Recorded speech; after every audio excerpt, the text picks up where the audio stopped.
எல்லா புகழும் இறைவன் ஒருவனுக்கே. இப்போ வந்து கல்லீரலை சுத்தப்படுத்துறது எப்படி?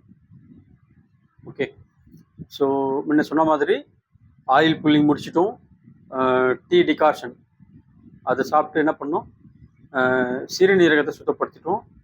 இந்த டீ டிகாஷன் அதை எடுத்துட்டு 1 மணி நேரம் கழித்து இப்போ சொல்லக்கூடிய ப்ராசஸை வந்து நம்ம ஒர்க் அவுட் பண்ணுவோம்.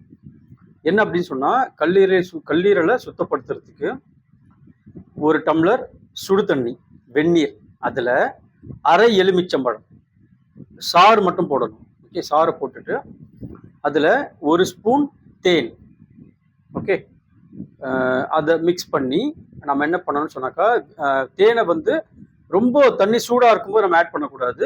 கொஞ்சம் மிதமான சூடு வந்த பிறகு அதாவது சாப்பிடக்கூடிய சூடு வரைக்கும் அந்த வந்த பிறகு அதில் வந்து நம்ம அரை எலுமிச்சம்பழம் 1 ஸ்பூன் தேன், இதை நம்ம நல்லா மிக்ஸ் பண்ணிட்டு ஒரு ஸ்பூனாக எப்படி டீ டிகாஷனை நம்ம ஸ்பூனில் சாப்பிட சொன்னோமோ அதே போல் இதையுமே வந்து நம்ம ஸ்பூனில் சாப்பிட்டு வந்தோம் அப்படின்னு சொன்னாக்கா, இதுவுமே வந்து நம்ம ரெகுலராக பண்ணலாம் இன்ஷா அல்லாஹ். ஓகேங்களா? ஸோ இந்த மாதிரி பண்ணிகிட்டே வரணும்னு சொன்னாக்கா நம்மளுடைய கல்லீரல் வந்து இன்ஷா அல்லாஹ் இறைவன் நாடினால் சுத்தமாகும். ஓகே, முயற்சி பண்ணி பாருங்க, இன்ஷா அல்லாஹ் பலன் கிடைக்கும். தேங்க்யூ.